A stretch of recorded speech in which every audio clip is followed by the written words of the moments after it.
Welcome to the show. It is Friday Rapid Fire on IB Nation Sports Talk. Glad to have you with us. I think a lot of people are out early for Memorial Day weekend already.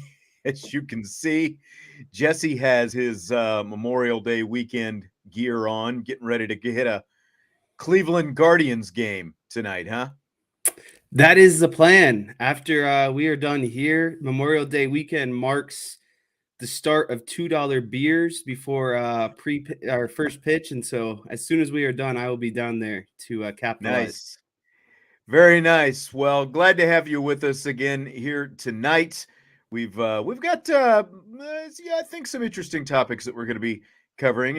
Hopefully Jesse's not pre-gaming there already, sitting in his apartment in Cleveland. But hey, what the heck? If he is, it is Memorial Day weekend. Let's just get right at it. And of course, first, smash the like button, help us out, and subscribe, rate, and review. We will jump into our topics today. We have a few Notre Dame related before we branch off into some other stuff. So, Stuart Mandel of The Athletic was asked to make a bold and gutsy prediction for each Power Five conference this upcoming football season. For his ACC prediction, he said North Carolina State quarterback Brennan Armstrong will, quote, light up Notre Dame, end quote, in the September 9th matchup in Raleigh. For the Big Ten, Mandel said that Maryland will upset either Penn State, Ohio State, or Michigan this season, one of those three. So, Jess, between those two bold predictions, which has the better chance to actually happen this fall?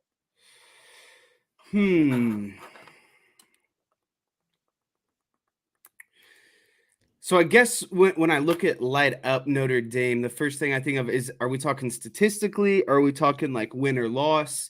I think that there is a greater chance that Maryland would upset someone like Penn State rather than North Carolina State lighting up Notre Dame. I don't see Maryland beating Ohio State or Michigan. I think of the weaker three, it's Penn State. And I definitely don't see NC State lighting up Notre Dame. So of the pool that I'm picking from, I think that Maryland upsetting Penn State is the most likely outcome. So you're going to go specific. You're not even going one of the three. You're saying Maryland upsetting Penn State. Write it down.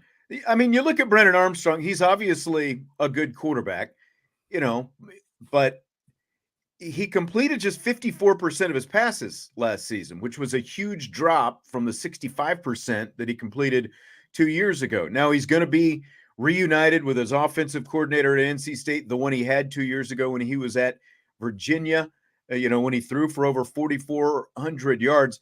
Interestingly, he missed the Notre Dame game that season with the rib injury, if you remember that. That was like kind of going to be Notre Dame's final sort of big test 2 years ago, but Armstrong ended up being out, and it was just Still barely won that game. It was kind of a dud of a game, but it was, yeah, I mean, it was maybe a little bit closer, and you have to wonder, like, what would have happened had they had Armstrong. But I'm just not buying Armstrong lighting Notre Dame up. NC State's best receiver from a year ago, their absolute best receiver is gone, and their best returning receiver basically has Lorenzo Styles type numbers from a season ago. And I just think Notre Dame's secondary is too good. So I'm going to go with what you said as well. And especially like when you look at what Maryland did last year, I mean, they were 8-5, which for Maryland is a solid season. Half of those wins came in Big Ten play. They only lost by a touchdown to Michigan. Now they got smoked by Penn State, who you're predicting for the upset, but they lost 43-30 to Ohio State, and Penn State, Michigan, Georgia, the only teams to score more points against the Buckeyes last season. So, like, I can see why he's saying that Maryland could upset one of those big three, especially the fact, like, they get two of those three games at home. They're at Ohio State. They get Michigan and Penn State, both at home in November. As of now, neither one of those games is a night game, just so you know, on the subject of Big Ten night games. But, you got Tua's little brother there. He completed 67% of his passes last year, over 3,000 yards. So I can see why he'd be saying that. I don't buy Armstrong lighting up Notre Dame. Again, lighting up Notre Dame is fairly relative, however you want to interpret that. But I read it as like he's going to torch their secondary kind of thing. I don't know that he has the firepower. Like he alone as a quarterback is a good quarterback, but what he's got for weapons versus Notre Dame's secondary, I don't see it happening. So I'll go with one of those upsets for Maryland as well. All right, I've got another Notre Dame related topic for us today. We found out this week Notre Dame and Navy are going to kick off at 2:30 Eastern time in that Ireland game, the Dublin game. That is 7:30 local time in Ireland where the game is being played. So that means the team's flight home won't leave Ireland until sometime after midnight. The Irish don't have a bye, of course, the following week. They're hosting Tennessee State. So on a scale of 1 to 10, what's your concern level that the travel and the jet lag could have an effect on the Irish the week after the Navy game? Scale of 1 to 10. My concern about jet lag and kind of just being, out of it after all of the Navy travels, I put it at a 3 out of 10, and 10 being absolutely, worried about it.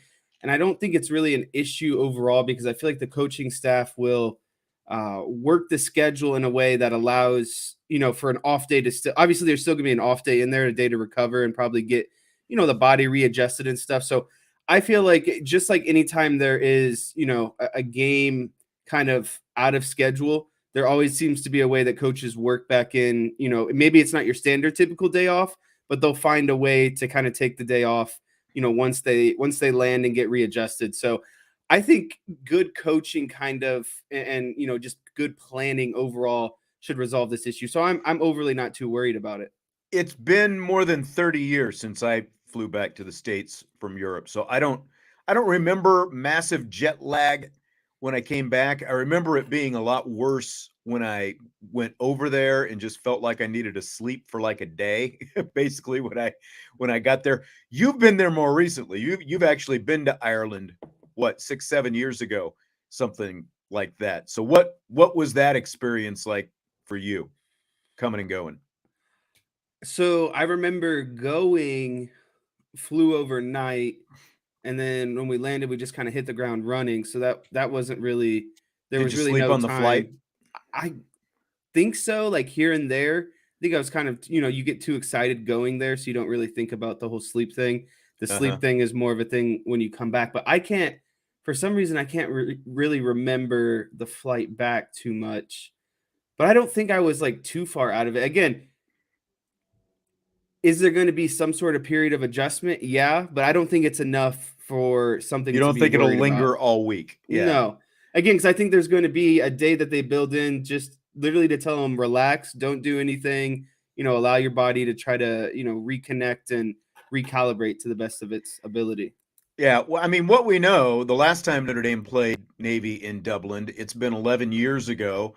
They smoked the midshipmen, but they had the same situation. They didn't have a bye coming out of it. 1 week later, they had to play Purdue, and they barely squeaked out a win over Purdue. Now, Tennessee State, FCS team, they're not going to be as good as Purdue, but what you also don't want to have, and what you can't have, is a team that comes back and has to readjust from, a 5 hour time difference, an 8 hour flight home or whatever it is, right around there, and then sleepwalks through the week because they think they can basically just cakewalk past an FCS team, because you're getting back to classes and practice and the whole thing. It's going to be a different experience, different than any of these guys are used to.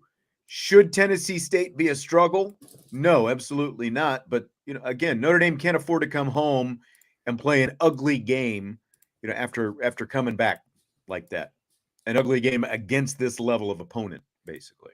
Yeah, you don't want to turn into Michigan from years past. Yeah. So I guess my concern level is low. It's a 3, but it's not like Marcus Freeman has the experience with dealing with this. It's going to be new to him and how they make that adjustment, how they're going to deal with it to get their guys reacclimated and ready to play a game less than a week after they get back to the States. So it'll be It'll be interesting to. I mean, that's basically should be the only thing that could make the Tennessee State game a close game, is if there's any of that. Just what those body clocks are on, I guess. So Tom Brady has reached agreement with the Raiders to join the team's ownership group. My question, Jess. Brady, of course, is set to work in the Fox broadcast booth next year, not this upcoming season, but next year, 2024. Should he be allowed to call Raiders games for Fox once he starts that TV career? I don't think that he should be able to call Raiders games. There's an obvious conflict of interest, and whether or not I'm sure he would be professional about it, but I don't think that he should be even put in the situation where you don't want to give the fans an excuse because they're already going to be upset as is or have criticisms of Tom Brady, etc. And then you introduce something else to get the fans all riled up. I just don't see it as a good idea logistically. So I am actually surprised that he is getting into the ownership thing rather quickly, and I'm surprised that he is going to juggle both at the same time. Being part owner and doing the broadcast side of things too. But I mean, that's it's a lot of money, so I'm sure that is the driving factor. But he's going to be a busy man. He even will. though he's not playing football, he's probably going to be just as equally busy. It's going to be a unique circumstance. I don't have a problem with it because, like, where you get into these, conflicts of interests and all that stuff is when you don't know the connections that different people have with each other. Like, we're going to know going in that Tom Brady has a stake in the Las Vegas Raiders. So it's known up front. If he is the announcer, if he's the number one announcer for whatever network it happens to be, and the Raiders are good enough to be playing at a game where the number one broadcast crew is calling that game, then they've got to call that game regardless. And again, up front that Tom Brady is going to have a connection with the Raiders. So I have no problem with it because whatever conflict of interest there is, it's a known interest. People are going to know it. You're right. Because of that, people are going to say stuff, but people are going to say stuff one way or another. Every player has a connection to at least one team once they go into the booth. Like for Troy Aikman, it's the Dallas Cowboys, and Troy Aikman hears both from Dallas Cowboys fans and fans of the Eagles, the Washington Commanders, the New York Giants, and everyone else that Dallas plays because they think that he's being biased, in favor of the Cowboys. Cowboys fans think that he's too hard on them most of the time. So everyone's going to know where Tom Brady stands going into that. So I've got no problem with him doing games. He's in the, again, he's in the number one booth. Do the games. Pep it up a little there. Safari hat man. Look like I punched you in the nose. I have all Huh? I said I have all the pep. Okay. So Pat McAfee, another broadcaster, he's soon going to be going over to ESPN, leaving his FanDuel YouTube platform and going over to ESPN. Now, he's had some backlash from some folks who say he's selling out by making that move. Is that criticism fair or foul? I think that criticism is actually pretty foul because I don't think you can criticize a man on where the money is taking him. And if you say it's foul, then I don't know a person who turns down more money and a bigger opportunity essentially in their career. And I think that's what McAfee is looking at. And he is taking that next step both professionally and financially. So I don't find it to be foul at all. No, I don't either. Like all the grunge rockers said Nirvana sold out when they went mainstream, but they put the Seattle music scene on the map. And then Nirvana, Kurt Cobain started taking shots at Pearl Jam, basically saying they sold out, making them more mainstream. But, there's always going to be someone. And McAfee built his own empire. He built this thing on his own. He took the risks. He walked away from the NFL when there was still, when he was still a successful punter. He was only in his 20s. He's going to make almost as much in the first year of this ESPN deal as he did in his entire professional career, and like, do people begrudge athletes, I guess probably somebody does, but like when Jason Giambi left Oakland and went to the Yankees, was he selling out or was he just taking the biggest contract that came his way? What's the difference? Pat McAfee is making a living for himself on something that he built. So calling him a sellout, completely foul to me. I mean, the guy's got to make his own way. And I actually saw this afternoon after I, had sent you this question that we were going to do it today. Charles Barkley, of course, was on his show, and Charles Barkley was telling McAfee that he needs to tell people to shut the f up if they think that he's selling out. So in typical Barkley fashion. Yeah, I mean, it's really, again, not no one else's business, and if you're going to criticize someone for how they're handling their finances, then again, you got some other problems. Exactly. Fill in the blank. It's blank that an East Carolina baseball player was ejected from his conference tournament game this week for giving a teammate who had just hit a home run. It was either a hot dog or a sandwich. Apparently, there's some discrepancy in exactly what the food was, but it was either a hot dog or a sandwich. He gave his teammate who had just hit a home run a hot dog / sandwich during the post game or during the post home run celebration. So he got ejected. Well, first of all, hot dog and sandwich are the same thing. A hot dog is just a sandwich, so we'll just No, clarify that. we're gonna have to disagree on that. A At hot that dog is point. not So a he got hot dog some is not sort a of sandwich. A hot he dog is got a a hot dog. sandwich. He got a sandwich. You got a hot dog After hitting a home run. I just find it to be ridiculous. And there was a video, I can't remember how long I saw it ago, maybe a year, half a year at this point. But a college kid, jacks a home run. Of course, he's getting out of the box and celebrating it a little bit. And he's got the home plate umpire behind him, saying something to him, egging him to, speed it up essentially. And then as he's round the bases and coming home, the umpire has something to say to him again. And, overall leads to his ejection. And it's so stupid. You're not doing anything to harm anyone. It is well known that in today's games that, guys are pimping home runs. It's part of the game. And again, if you're not doing anything, to harass anyone, if you're not dropping F-bombs or anything like that, like, I just don't understand what the big deal is. And it always goes back to the umpires have to have their hands on the game too much. They think their role is a lot bigger than what it is. And eventually it just allows, umpires to influence the game in a negative way, because now you've taken out a guy who is obviously a game changer or an impactful player. Yeah, and that's the thing is the guy who got ejected was not in that game. He was supposed to be the pitcher in the next day's game. And so because he got ejected, if you get ejected, you also get suspended from the next game. So he missed his start. Fortunately for East Carolina, they won. They actually lost the game that the guy got ejected from. But the NCAA came up with this rule after last season about no props, like you're not allowed to use a prop for home run celebrations. And so the guy gives the guy, a bite of his hot dog sandwich, whatever you want to call it. And the umpire decided that is a prop. So that's why he got ejected. It's just over officious, overreaching umpires, officials, whatever you want to call it. It is just too much.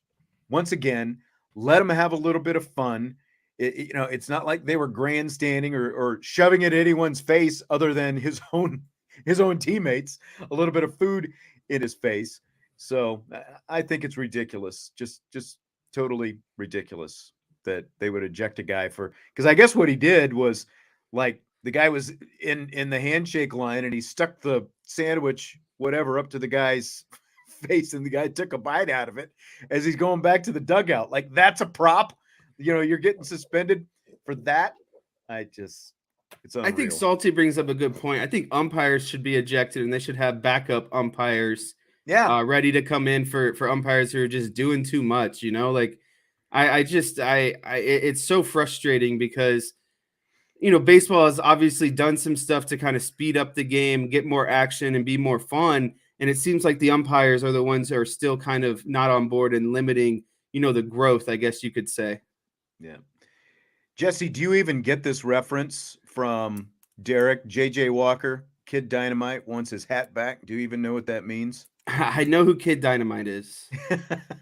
Kid Dynamite is that like a rapper? Is that a current rapper? No, isn't it the Dynamite guy? Yeah, okay. He So you do know who it is. I thought maybe you were referring to somebody else. Yeah. Yeah, JJ Walker from Good Times. Yeah, I'm glad you got it cuz that was long gone by the time the TV was on in our house when you were growing up. So speaking of college baseball, Notre Dame plays the number 1 team in the nation tonight, Wake Forest, in their final ACC tournament game. We've got NCAA selection Monday coming up, Memorial Day at noon. Scale of 1 to 10, what chance you giving the Irish to make their 3rd straight NCAA appearance this season? scale of 1 to 10. I say if they win against Wake Forest, I'd give it a 50-50 shot. If they lose against Wake Forest, so that puts it at a 5 out of 10. But for people like Derek who probably aren't good at math, for out of 10, for if they don't beat Wake Forest, I'd put it at a 3 out of 10.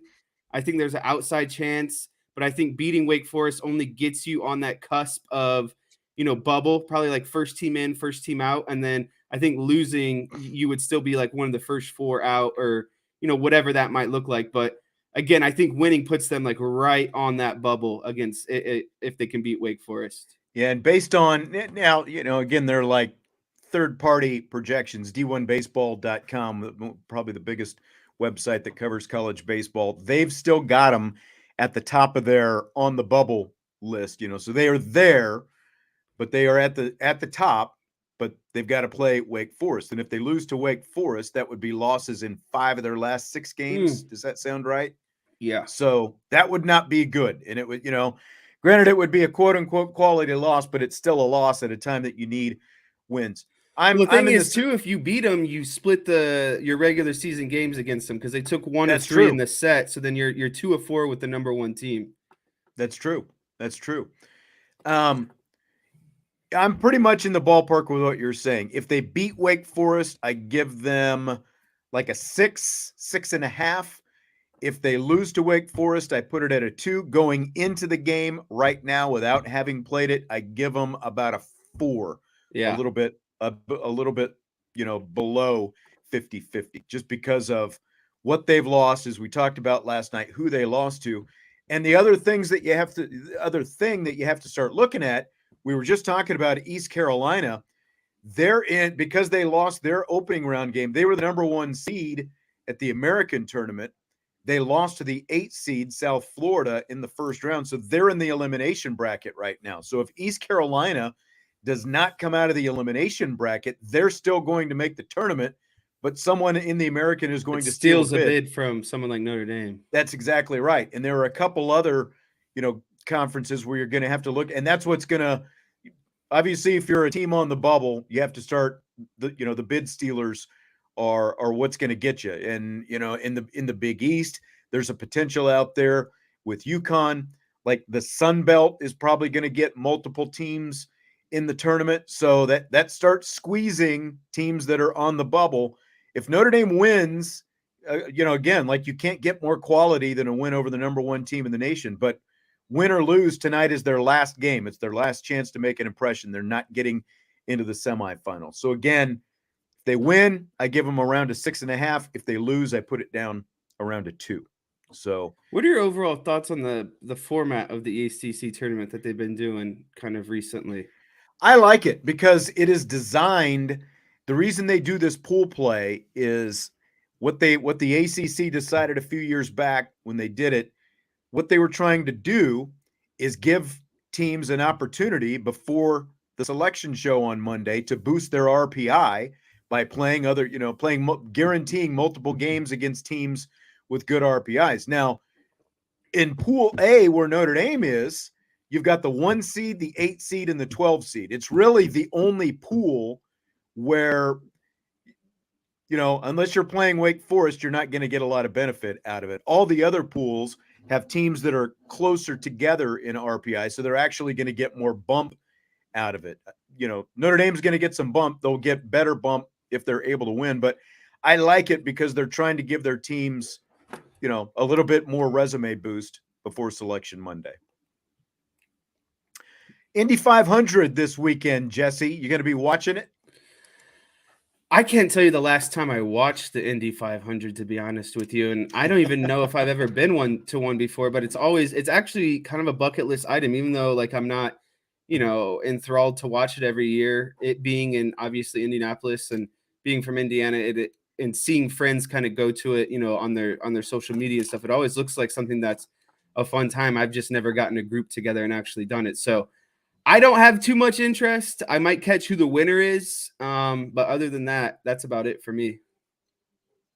Same. Like, as a kid, when there were still just three networks, and we'd be over like the grandparents or whatever for Memorial Day weekend, the race would be on, and I'd watch at least part of it. But it's like it's funny. I've lived in Indiana for going on 23 years, and I don't remember watching any Indy 500 in the times that in the time that I've actually lived in the state of Indiana. It has just fallen by the wayside. It's just yet another relic of the past, and the open wheel stuff is less popular than NASCAR anyway. I'm not into NASCAR, and so I'm definitely not into the open wheel. So odds are I will not be watching much 500 this weekend. My question for you now, have you ever had a starstruck moment where you ran into an athlete or a celebrity and you froze up? Because like you're a pretty congenial person, like you can go, you can talk to a lot of people, all that kind of stuff. If it's have you ever had a moment where like you ran into an athlete or celebrity, maybe either didn't know what to say or just said something kind of crazy, and later you were kind of like, why did I say that? Um, there's a few instances that come to mind. I Ooh, was a few down instances. in Miami for Notre Dame national championship against Alabama back in 2012. Right. I ran into a prominent artist on the streets of Miami, and instead of just like going up to him, because I was like, is this really this person? And I just shouted out their name, Uh-huh. and they were probably like 20, 30 feet away, and it was that person. And they looked back. I was with some friends. He looked back at us, acknowledged us, and then we just asked him if we could take a picture with him quickly. And he was coming out of the store with like a bunch of bags in hand, and he was trying to get in his car quickly and all that stuff. Uh-huh. And he ended up letting us take a picture with him. But I just remember being frozen because I was just like, I was like, this can't be who this is. And my first instinct was just to shout their name out loud.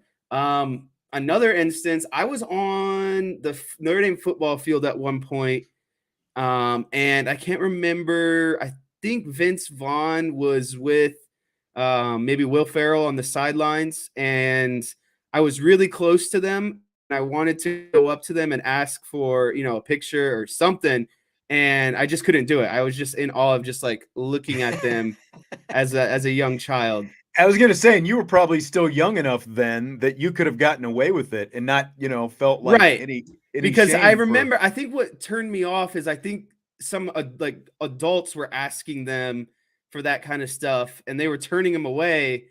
And I was kind of right there watching all of it, and I was like, Uh-huh. well, do I press my luck? And rather than even trying, I just was kind of like just staring at him, gazing at him with my jaw dropped. And then the last one would be actually last year at the College World Series with the Auburn athletic director at the time. That's right. That whole Um, fiasco. yeah, Alan Green, we were with Alan Green Notre and Dame alum, Notre Dame former alone. It was after Notre former Dame Auburn AD. won the first game, so Uh-huh. everyone was kind of out, hanging out. A lot of Notre Dame alum was out celebrating, enjoying the being at the World Series, and of course winning in the first round. And I don't exactly remember what I said, but I know it wasn't something of intelligence. And it ended up being a joke, and we all laughed about it. But Alan Green, really good guy, but I definitely Well, and said you something kept stupid. didn't you kind of keep like doubting that he was actually the athletic director or something to I that think effect? so. I think so. Oh, good times, good times. That was the best. We had a good time when you and our old friend Sluggo Pete Lafleur were out there for the College World Series. But that was the best night after Notre Dame's win down there in the in the bar in the lobby. of the team hotel, and there were just Notre Dame people everywhere, alums. Paul Maneri was there. A lot of, like Brian O'Connor, the current Virginia coach, who was an assistant on the 2002 College World Series team. John Gumpf, his wife Deanna, the softball coach. Their son Brady obviously is on the team. There were just people everywhere, and Alan Green, and on and on and on. That was a lot of fun that night for sure.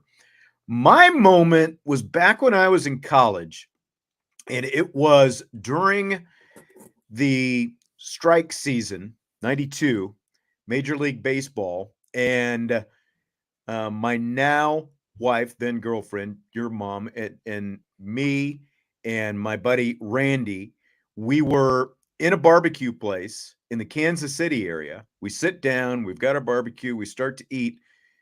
Literally at the table next to us, Tony Gwynn, Joe Carter, and Phil Plantier, another major leaguer, sit down right next to us. And Randy and I, like huge baseball fans, obviously, and we're just kind of looking at each other, and we're like, and we didn't know what to say. And I was like, we can't go up and ask for an autograph. And he's like, no. He kind of shook his head. And this was, again, this was like 30 years ago. So like cell phones were barely a thing, and definitely cell phones with cameras. There weren't smartphones. So like nobody was walking around with a camera in their pocket, basically. So it's not like we could even say, hey, can we get a picture real quick? So we had no idea what to say, and we just kind of got up, and there was like, we got out to the car, and there was like, for a fleeting moment, we were going to send your mom back in to try to get some autographs, but that didn't happen.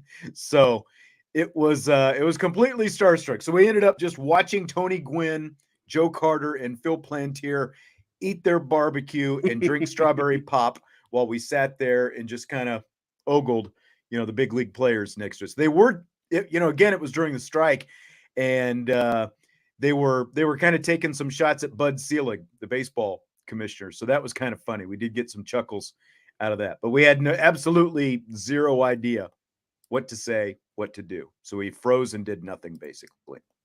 I don't think I've ever heard that story before. I would have went up to Tony Gwynn. I wish I would. Funny thing, I should have mentioned that, because about how many years later would it have been? About 11 years later, Tony Gwynn, I totally forgot this. Tony Gwynn was the head coach of San Diego State University for a few years, and Notre Dame, we went out to USC and played San Diego State one day and USC the next. I actually got to interview Tony Gwynn. I should have told him that little anecdote, but I totally forgot. Probably would remember because that. of it being the lockout, and Yeah. it was probably a memorable time for him. He might not have recognized you, of course. Of course not. But if I would have brought up, him, Joe Carter, and Phil Plantier, right, exactly, in Gates Barbecue, then yeah, he would have probably recalled that. Might have jarred something. That's exactly right. I wish gosh. Oh well, regret. The late great Tony Gwynn. But that was like the one time I had absolutely zero idea what to say. Well, Jess, this has been a quick one. We had no Vince to help blow some extra steam into this show. to fill the air with his the air of his own. What any fun Memorial Day plans for you this weekend? I have zero plans. I have no idea what we're going to be doing. Someone else who lives in this house is having gallbladder issues. So